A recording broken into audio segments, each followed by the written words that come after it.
Olá, tudo bem? Eu sou o professor Antônio Mercedes, estou aqui para mais uma videoaula. Vai ser feita a videoaula 14. Comprar ou fabricar um componente no produto?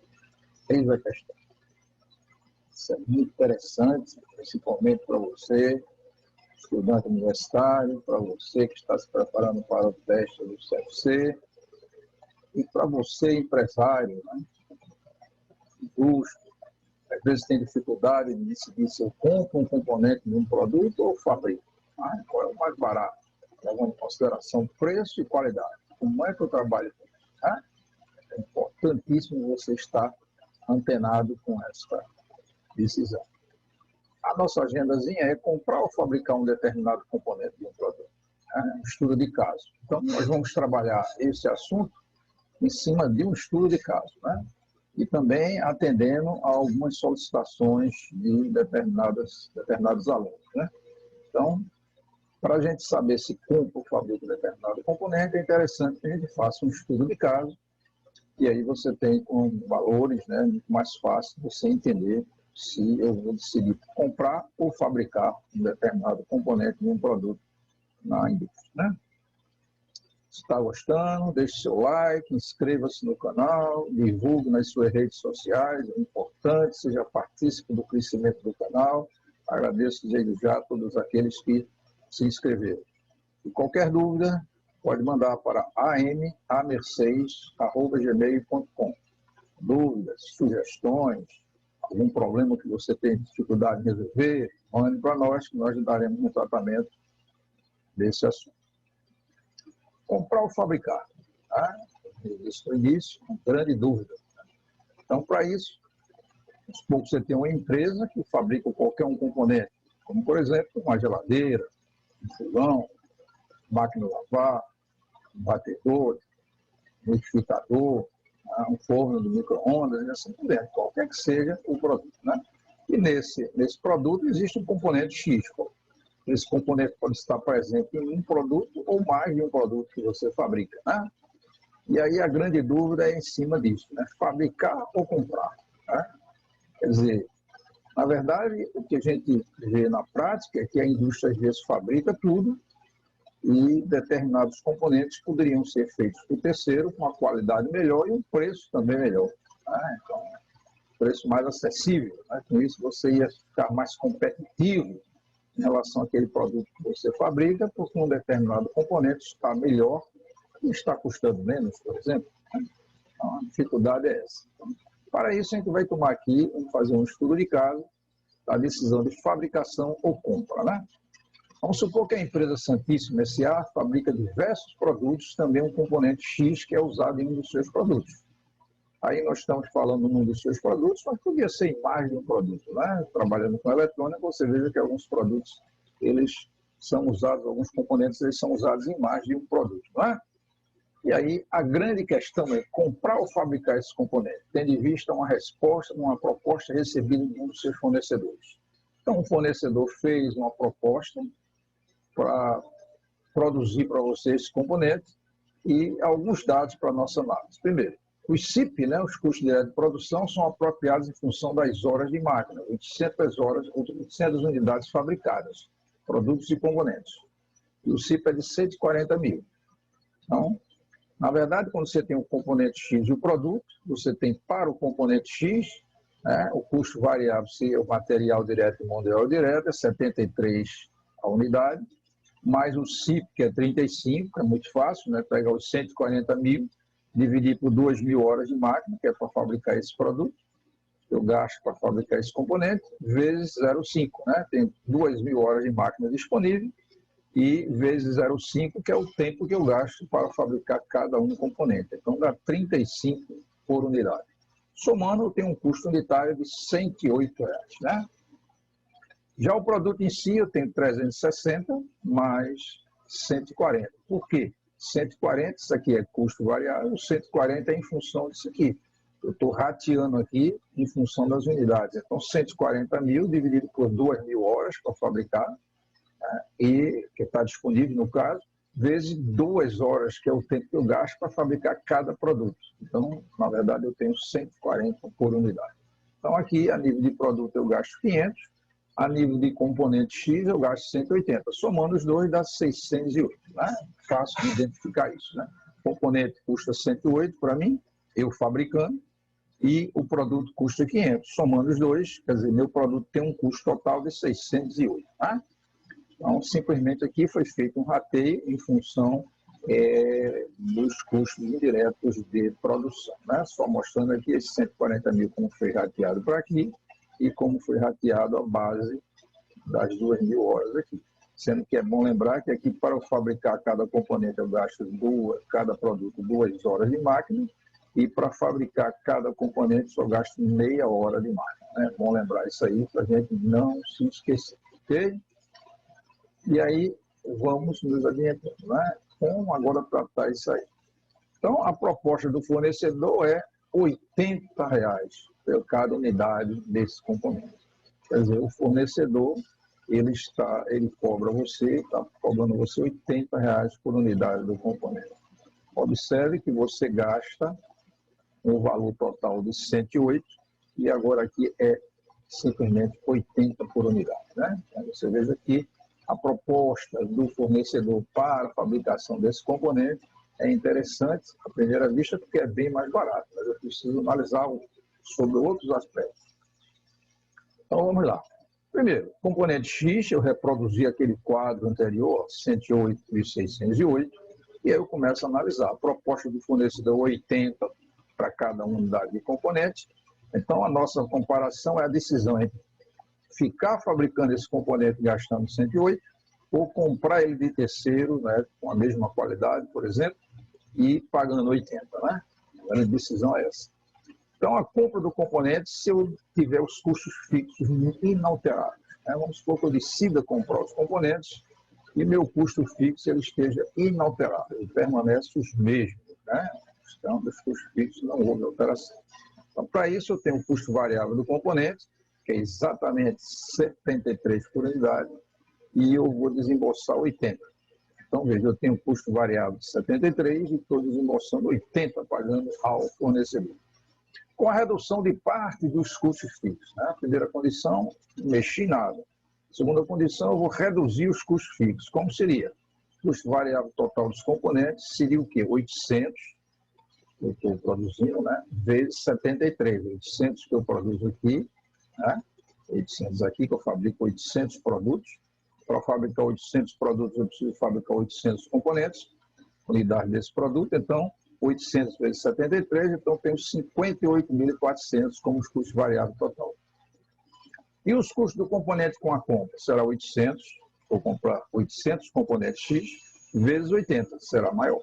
Né? Observe que, na primeira instância aqui, né, na primeira vista, na primeira abordagem, vamos dizer assim, a gente tem aqui 64 mil contra 58.400, né? É bem verdade que a gente tem aqui comprando, a prioristicamente eu estou gastando mais. Então, para comprar, é interessante que a redução dos custos fixos seja maior do que 5.600, que é a diferença entre 64 mil e 58.400. Se eu conseguir que esses meus custos fixos, a redução que eu tenho dele, ele fique, né, superior à redução a 64 menos 58, ou seja, 5.600, é excelente, né? Excelente, porque aí eu estarei reduzindo meus custos fixos e, evidentemente, ganhando aqui nesta diferença de 64 para 58, né?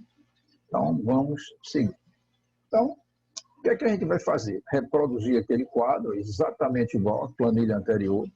E se as instalações dedicadas aos componentes serviços para fabricar mais produtos se o mercado consumidor aceitasse o aumento da produção? Né? Observe que aqui eu coloquei mais outra condição para a gente analisar. Né? Então, se as instalações, de um modo geral, dos componentes serviço por fabricar mais produtos, né? Quer dizer, em lugar de eu fabricar os 800 que eu fabrico já desse produto, eu fabricasse mais.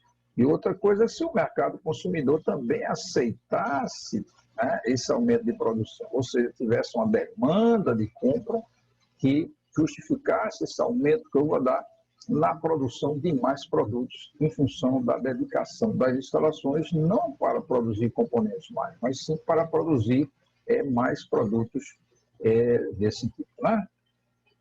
Então, passando a produzir 1.000 unidades do produto em foco, né? Na verdade, passou a produzir 1.000 unidades do produto em foco, né?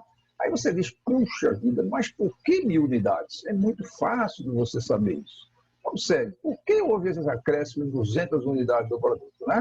Eu tinha 800 e agora eu estou fabricando mais 200 unidades. Por que eu tenho esse acréscimo, né? É fácil de perceber que é em função exatamente da minha capacidade de produção, em função daquilo que eu faço, né? Então, eu produzi 1.000 unidades do produto, eu estou produzindo 200 a mais. Então, se observar, existe problema da capacidade. Eu tenho 800 unidades do componente. Quanto eu gasto para fabricar nessas instalações esses 800 componentes? Meia hora por hora de máquina, né? Meia hora de máquina por cada componente. Na verdade, quando eu deixo de fabricar esses 800 componentes, eu estou deixando de usar 400 horas de máquina nas instalações que são disponíveis para esse componente, né? Então, se eu tenho disponível agora 400 horas de máquina, é muito fácil, veja, 400 horas de máquina dividido por 2 horas de máquina. Por que 2 horas? Né? É importante a gente lembrar isso. As 2 horas, porque para o produto eu gasto 2 horas. Né? Observe que logo anteriormente a gente mostrou aqui, ó, para o produto eu gasto 2 horas por cada unidade. Para o componente eu gasto meia hora por cada unidade, tá vendo? Então aqui eu usei a meia hora, só sobraram 40 horas de máquina nas instalações dedicadas aos componentes. E aí eu pego esses 400 horas, divido por 2 horas, que é o tempo que eu vou gastar por cada produto. Então, na verdade, eu só posso ter um acréscimo de 200 unidades em relação ao produto que eu estou fabricando. Somente 200 unidades, né? Então, por isso que a gente tem aí esse valor, né, de acréscimo de 200 unidades. E aí eu começo agora a trabalhar da seguinte ordem: antes da compra do componente X e com a compra do componente X, né? Então, antes da compra do componente X, eu fabricava aqui 800 unidades de componente e, evidentemente, 608 era o custo total que eu tinha lá no meu produto, e um custo, né, por unidade, e um custo total de 480, 800 vezes 608. Então, 486 e 400. Então, aqui, nesse momento, você começa a perceber que antes de eu ter a compra do componente, eu estava gastando exatamente 486.400, né, antes da compra do componente. E com a compra do componente, eu tenho o custo variável do componente que eu estou pagando ao fornecedor, mais o custo variável de produção, que é 360, e, na verdade, agora, aqui eu trabalharia só 800 unidades, observe, mas aqui não. Aqui, com a compra do componente, eu tenho um acréscimo de 200 unidades. Então, estou fabricando 1.000. E aí eu vou ter um custo total de 580, né? Sai de 486.400 para 580 mil. Também é importante lembrar, né, que aqui eu só fabricava 800 e aqui eu estou fabricando 1.000. Né? A diferença aí de 200 a mais. Né? E também outra coisa importante é que aqui eu fabricava tudo. Eu fabricava o componente e o produto. Aqui não. Aqui eu só estou fabricando o produto. O componente eu estou comprando a 80 a unidade. Né? Meus custos variáveis, eles permanecem constantes. Né?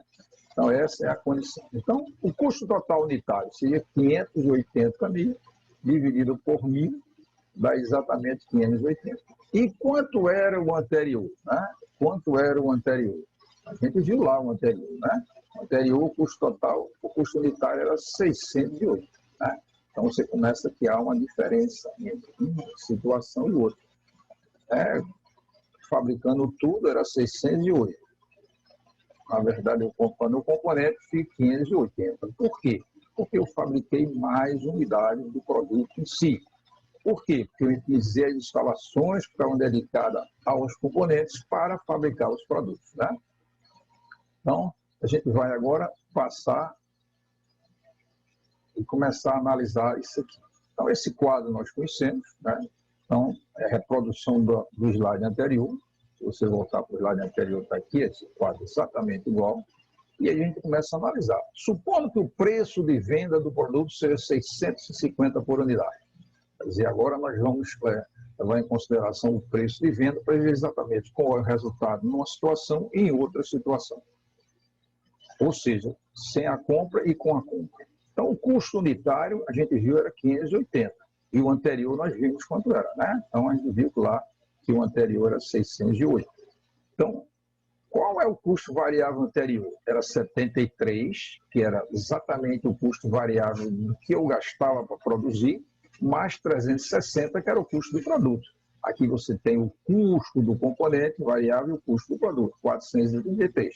E qual é o custo variável atual? É 80, aquilo que eu pago ao meu fornecedor pelo componente, mais os 360. Né? Então, ali, unitariamente, é 433 e 440. Então, a mais de contribuição anterior é 650. Observe que agora eu estou tratando com mais de contribuição, quer dizer, é importante isso, né? Então, estou trabalhando aqui, ó, 650 menos os 440 e 33, né? Menos os 433 que está aqui, tá vendo? Esse que é o valor. Então, na verdade, o que é que você tem aqui? Uma margem de contribuição unitária, levando em consideração a situação anterior, de 217 por unidade, né? Esse é 217 por unidade. Então, a margem de contribuição total seria eu pegar os 800 aqui, ó, que é exatamente aquilo que eu produzia, né? Quer dizer, eu produzia somente 800 e multiplicar por essa margem de contribuição aqui, ó. Então, essa margem de contribuição aqui. E aí você tem a margem de contribuição total. Então, na situação anterior, a margem de contribuição total é 173.600. Tá? Muito simples isso aí, tá? E qual é a margem de contribuição nova, né? Ou seja, a partir da compra do componente, utilizando as instalações para fabricar mais componentes, né? Mais produtos, no caso.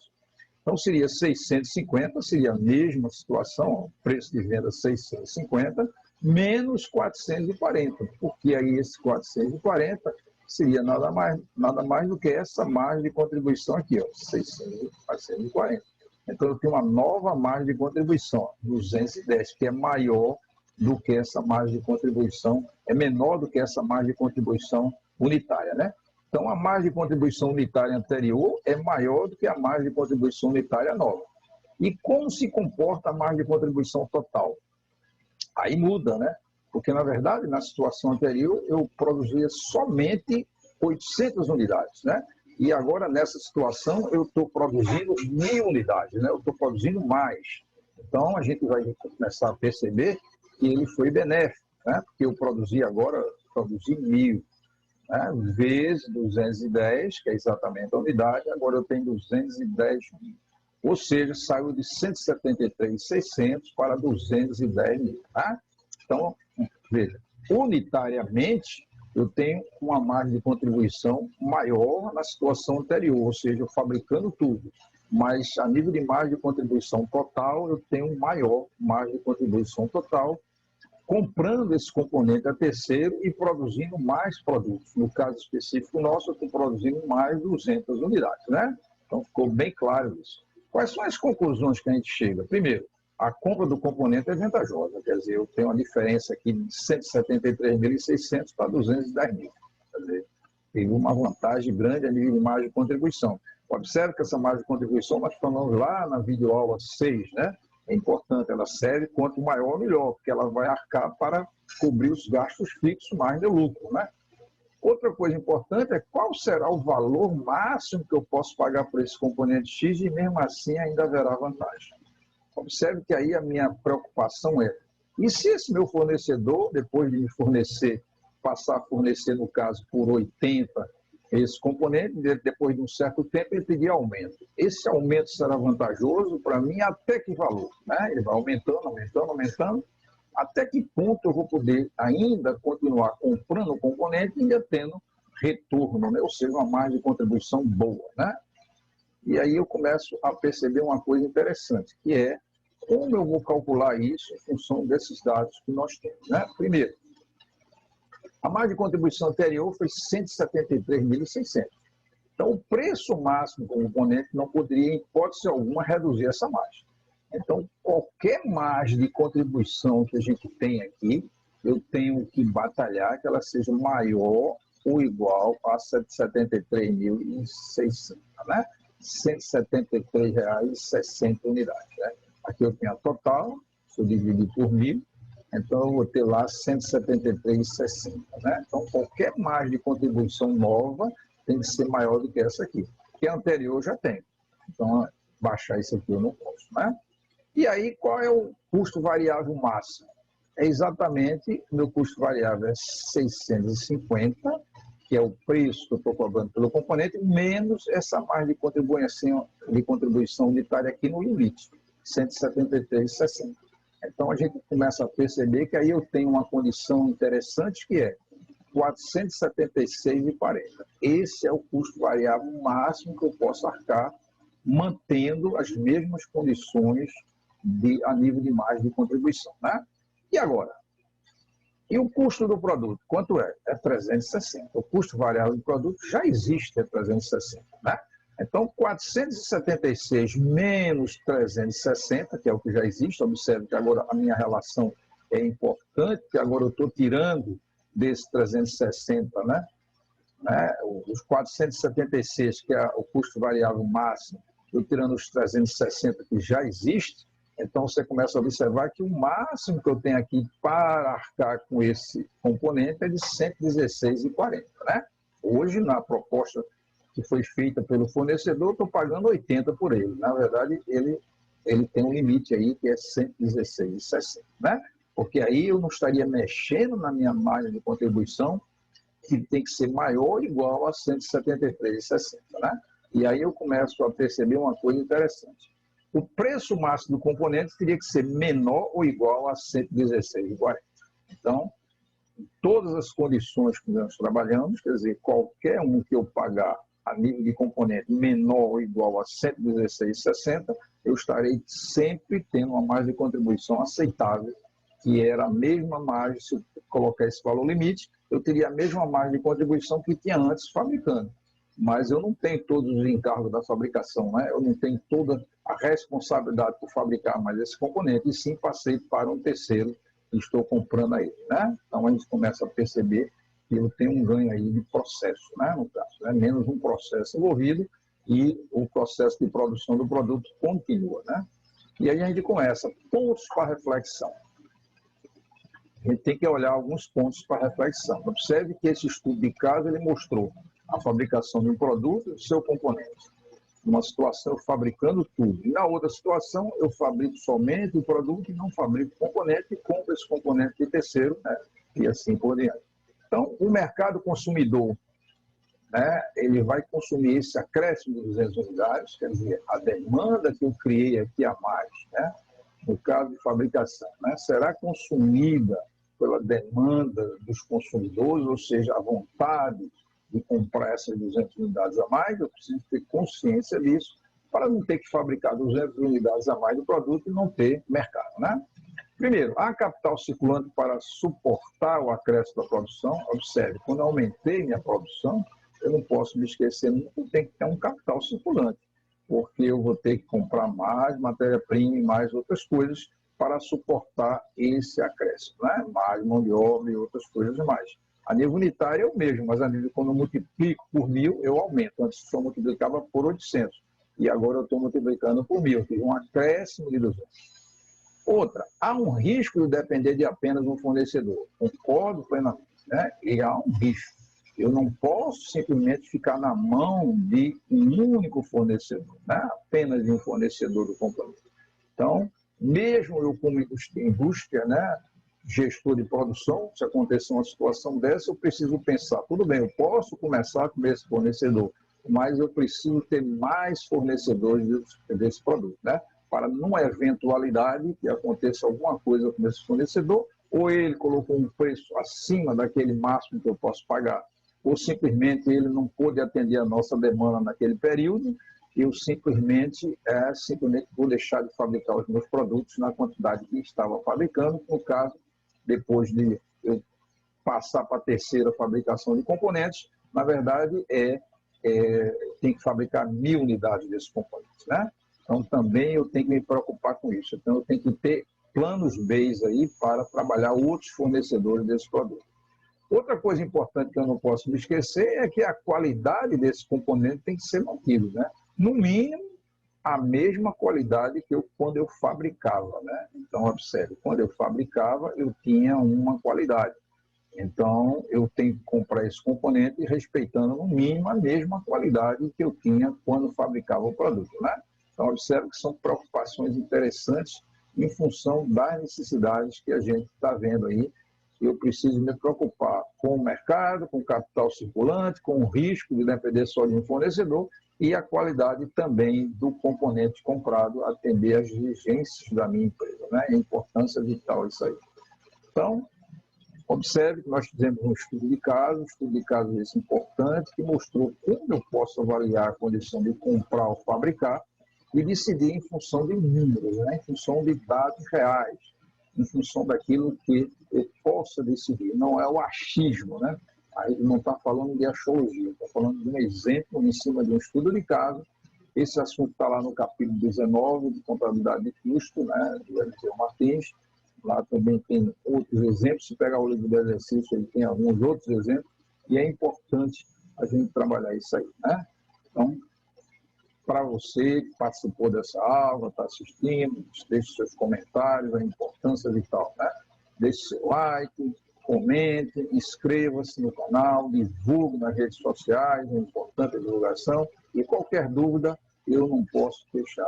É importante que você tenha qualquer dúvida, você mande através desse meu e-mail aqui, am6.gmail.com. Qualquer dúvida, comentário que a gente responderá com imenso prazer, né? Ok? E até uma próxima aula.